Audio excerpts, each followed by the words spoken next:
You are listening to Charting Wealth's weekly review and forecast for the week beginning Monday, the 17th of October, 2016. Let's jump right in. We're going to cover our weekly and daily charts on all four of the ETFs that we follow. Then we're going to jump into what affected the market over the last week news-wise and what might affect it over the coming week. Let's jump right in. Where are we? We're in a downtrending market on our weekly chart. We crossed over going down all the way back on the 9th of September on the total market as represented by IYY. Slid sideways for a little bit of time from about the week ending the 23rd of September until about the 7th of October, and then really started trending down again. So we've seen the derivative oscillator heat up, and we've watched the MACD kink over going down, which means that's where the market is headed. We say this over and over again, and it is so critically important. Please hear me and always remember this. The market always tends to move in the direction, all things being equal, of the largest chart. That's the reason once a week we look at the weekly chart and see where it's going. It's going down. Keep that in mind. The market may perk up. And again, if it's a strong enough up move, it can, of course, flip the market over. We saw the market turn over and start going up back on the 1st of July. After 3 weeks of down moves that following week, the market was strong enough to jump back over and start moving up. In fact, we saw it coming on our chart even as the market plunged the week ending the 1st of July, but then it flipped back over and started moving up. So there can always be a change of pace, but again, it has to happen. And right now, that pace is moving down. Now, if something critical happened in the market, great news, who knows? The Fed says there's no way we're going to go to negative interest rates and just print money and give it away. The banks are going to make billions. The market would soar. That's not what the Fed's saying, though. We're going to cover that in the news in just a little bit. And that's pretty sad that that's what it takes for our markets to roar in these days of fiat currency and large central banks. Used to, the market roared because the economy was doing gangbusters and making things. That's the way that we used to believe in economics. You actually increased wealth was by increasing productivity. Now, supposedly it's by printing money, but those birds will come home to roost in the future. That's why you want to know how to read these charts so you don't get hammered in the future. So what we see right now, downtrending market. If we look at how the week went, we'll check out the daily chart. On the daily chart, we see it actually flipped over going down on Monday. And we had a downtrending market through most of the week. Monday was up a little bit. Tuesday, Wednesday, Thursday, really down over the course of the past week. And Friday, pretty much leveled out. The market, total market was up 0.01% for Friday. Not much. We have a doji, means a lot of indecision. We can see the MACD and the moving average convergence divergence indicator. A blue line is still well below the red signal line that it has to cross over going up for the market to turn around. And at the same time, the derivative oscillator has continued to grow in downward momentum. So that is where we are as far as how the week went in the total market. Now we're going to check out the S&P 500 as represented by SPY. What do we see going on here? Well, again, still a downtrending market. The 2-day trend line and the weekly trend line both going down. Derivative oscillator heated up, more downward momentum. And over the course of the week, the MACD kinked over going further down. And the week ended after 3 weeks of sideways sliding with more downward pressure. Not a whole lot, but it had been preceded on the week ending the 7th of October, the 30th of September, and the 23rd of September. Those were all dojis, lots of indecision, and then the market decided to keep going down. Now let's look weekly. It's probably going to look a lot similar to IYY. It does, up on Monday, down Tuesday, Wednesday, Thursday, and up a little bit more than the total market, the S&P 500 was on Friday, up 0.05%. All right, that's where we are. So again, mark your daily market worksheets. If you don't already have one, you need to sign up for the newsletter. We'll send you a link to that, to our How to Read a Stock Chart video, and to the layout that we use at freestockcharts.com. Again, if you want to supercharge your training, learning how to read these charts, you need to print yourself out multiple copies of the daily market worksheet. It's a PDF we'll send you. There's also a great training at the website, also at our Charting Wealth YouTube channel and at iTunes on how to read how to use the daily market worksheet and actually make it work so you can refer to it every single day. Now, what do we see going on with the S&P 500? We've already looked at that. Let me go to the Qs. Sorry, that's where I was going next. The Qs is the NASDAQ 100. What do we see going on there? Well, it has actually and is still in an uptrend. Now, it looks like it's weakening. It looks like it's getting close to crossing over, going down. The week ended in a doji after 3 strong weeks prior, the 23rd and the 30th of September and the 7th of October of up movement. But it is getting closer to crossing over, going down. Hasn't happened yet, so mark on your daily market worksheet that the NASDAQ 100 is going up on your weekly chart. S&P 500 and the total market going down. But again, you might make a note that it's getting a little more iffy. Derivative oscillators already flipped over, going down. Now that is interesting because when the derivative oscillator flips over going down, typically the market is going to go down. It didn't do that, however, back in the month of May. It did do it in the month of July. So let's just continue to watch. As high as the market's been on the NASDAQ 100, you might be ready to watch some down movement, but we don't have it yet. We're still in a confirmed up move. We don't have a confirmed down move until the weekends with a crossover going down. All right, let's look at what went on daily. On the Qs, market was up on Monday, and again, like the other two charts, down Tuesday, Wednesday, and Thursday, and then up a little bit on Friday, 0.12%. That is considerably more than the barely up movement of the total market at 0.01%, but still not up much at all.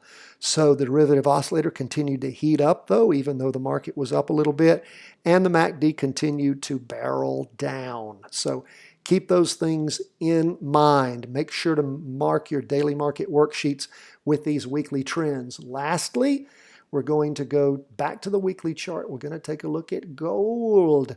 Gold was down 0.56%. Gold's been in a down move on the weekly chart since the 19th of August. It has been going down for quite a while, sliding sideways mostly until the last 2 weeks, really, where it just nosed over going down. The week ending the 7th, down considerably. The high that week was 126.62. The low, 118.44. You look on this past week, the high was 124.43. The low, 119.29. So again, some real down movements as far as gold goes. The MACD is continuing to plunge down, and the derivative oscillators continuing to move down substantially. Interesting that Soros sold out so much of his gold holdings. Did he know what was going to happen, or did he make it happen? Interesting question, huh? Now let's look at the daily chart and see what we see. You might want to pay attention to people like him, what they do in the market. He's not made billions because he's an idiot. He has not. You may not like him, but he sure knows how to make money in the market. You might want to pay attention to what he's doing. If we look at gold on the daily chart, we see that gold has really been, we had some huge plunges back on the 4th, the 5th, and the 6th of October. And then when the market opened on the 10th, and it had gone up some on the 7th, that Friday, then on the 10th, which was this past Monday, it really slid sideways and sort of moving down, but mainly sliding sideways. Derivative oscillator actually lost its downward momentum, and the MACD was actually moving up toward the signal line toward the end of the week on Thursday, and then kinked back over, going down on Friday. But again, the market, as far as gold goes, strong down moves on both the weekly and the 2-day charts. Now let's jump lastly into the news. What actually affected the market over this last week? Well, a lot of things were going on. The Fed minutes were published. We warned you about that this past week, came out on Wednesday, and it looks like the Fed is laying the groundwork for a rate hike. The minutes of that September meeting of the Federal Open Market Committee, they said that they are looking to hike rates fairly soon. That's a quote. And that reasonable grounds could be made for an increase in the near future. So again, and they're looking at the way the labor market's going. They're looking at some inflation. They're looking at other things. So that's what they're saying right now. If indeed they do raise the interest rates, they can't do much because we're so addicted to free money, they will actually kill themselves when they have to start paying back the debt on all the bonds they have sold. So again, you're not going to see a lot, but it may have and weigh quite negatively on the market in the coming months. So just continue to watch. You never know. If things look bad, the Fed may pull back on that, and then the market will soar. And I know it's counterintuitive. I know it makes no sense, but we have to deal the cards we're dealt and pay attention to what actually moves the market, even though it does not make sense to us. That printing more money, even in a bad economy, makes the market soar. And this is how you can figure that out, I think, is that we're just printing more money backed by nothing. So the market goes up as a consequence of inflation. And they say, wait a minute, headline inflation is this number and that number. No, when real things are going after more and more dollars, or more and more dollars are going after real things, then it does tend to drive the market up just from the inflationary aspect, I would argue, from an economic standpoint, of just printing fiat currency. But that's just me. That's the way I justify the craziness in my own mind. What else is going on with the Bank of England? Well, we see that as central banks have spent many years now trying to stoke inflation and weaken their currency, it's actually happened in the UK after the Brexit. Not exactly what they were looking, that's not exactly the way they wanted it to happen, but we have seen that occurring in the UK. We've also seen over the course of the last week as global weakness is really showing itself in hitting the China trade. Global exports, or Chinese exports, declined 10% in September, and imports fell too, down 1.9% from the prior month. And this is based on weak global demand. That's being blamed for the poor showing. So again, as things are looking better, the Fed's going to raise the interest rates, but globally things aren't doing better. Again, confusing, isn't it? That's what makes the market so exciting. What's going on in Europe? Well, even as the Brits are having some trouble, it looks more and more like the Eurozone economies are sort of taking the Brexit in stride. Data released over the last week was pretty much upbeat. German exports were up right at 5.5% in August. And that's the biggest rise actually since all the way back in the last 6 years. Confidence in Germany improved. And again, the Eurozone industrial production beat expectations. It was up 1.6% for the month of August. So again, just keep that in mind as things continue to perk out. The most important thing to take to heart so far is that potential rate hike increase. OPEC's producing more oil than ever. They can't get their act together. And again, for those who really love oil being costly, I don't. That is not good news. For those who like cheaper gas prices, it is good news. U.S. retail sales match expectations. Again, they weren't great expectations, but hey, they matched it, so the market's going to take that as a win. Now let's talk about what might affect the market over the course of the next week. The UK is going to report retail sales and consumer price data on Tuesday the 18th. Also that Tuesday, US CPI data is going to be released. Again, if any of that information is super good or super bad, it might have some impact on the market. There is nothing coming out from the Fed over the course of this next week.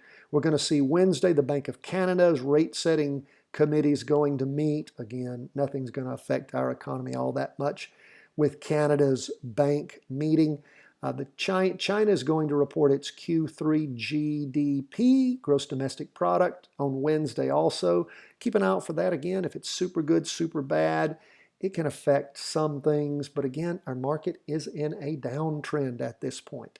It would only affect the market if it were super good trying to knock the market up, and I just don't see that happening. But again, we're going to let the charts guide us, right?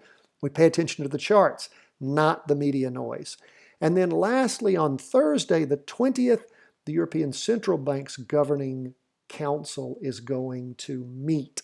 So keep all of those things in mind. If you have not been referring to your Stock Traders Almanac, again, something that we all have to make sure that we do week in and week out. It is so important, and it's important to note options expiration day is going to be on Friday. Your Stock Traders Almanac 2016 will tell you that. And if they haven't already put it out, the 2017 volume will be coming out in the near future. I use mine. You should use yours on a daily basis to know exactly what's going on. And in fact, as I look, the Dow's been down 6 straight from 2005 to 2010 and 8 of the last 12 October expiration days. You get that kind of valuable information from the Stock Traders Almanac. You need to have a copy. I tell you, Jeff and Yale Hirsch are invaluable for producing this. So please get yourself a copy if you don't already have one. Hey, that's our report for the week. We appreciate you being with us. Make sure that you mark the important weekly trends on your daily market worksheet. You have questions, problems, concerns, need training, whatever it might be, go to the website. Let us hear from you. Follow us on Facebook, Twitter, Instagram, YouTube, you name it. We try to be there for you. You really want to help us out. You guys have made us as popular as number 6 in the world for stock market podcasts. And please continue to go to iTunes, subscribe, give us a 5-star rating, say something nice about us. Listen to us every day. You can also go to the website, sign up for our email. We'll send you a video of our daily market reviews and our weekly review and forecast. You can find us all over the place. You can also subscribe to our channel on YouTube. God bless. We appreciate you so much. Take care. Hope that you have a great week in the market. Learn how to read these charts. It is your roadway, your pathway, your map to incredible wealth when you learn to read them. And it only takes 10 minutes a day. God bless.